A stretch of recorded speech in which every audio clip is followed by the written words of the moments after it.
पंगरियो भरसा शादी स्मॉल वाह जे आबादगारनि पानी की चोरी खिलाफ एहतजाज मुज़ाहिरो किया है। रिपोर्ट कर रहा है अलीगुल खोसो। पंगरियो भरसा शादी सुमाल वाह जी टेल जे आबादगारनि पानी की चोरी खिलाफ वाह जी टेल ते एहतजाजी मुज़ाहिरो कयो। हुननि ॿुधायो त इरिगेशन जा बाला ऑफिसर पानी चोरी कराए टेल जे आबादगारनि सां नाइंसाफ़ी करे रहिया आहिनि। असीं शादी शुमाल टेल ते बीठा आहियूं। शादी शुमाल टेल जा आबादगार आहियूं। असीं अॼु तक़रीबन 8 ॾींहं थिया आहिनि एहतजाज करियूं पिया ऐं इन एहतजाज जो को बि खड़ तेल न आहे पियो निकिरियो।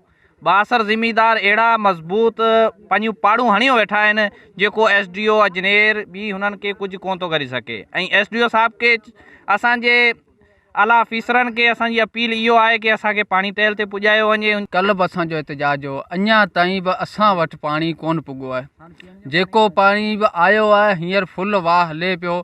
जेको पाणी बि आयो आहे से पोइते उन ई वाटरनि में हले पियो।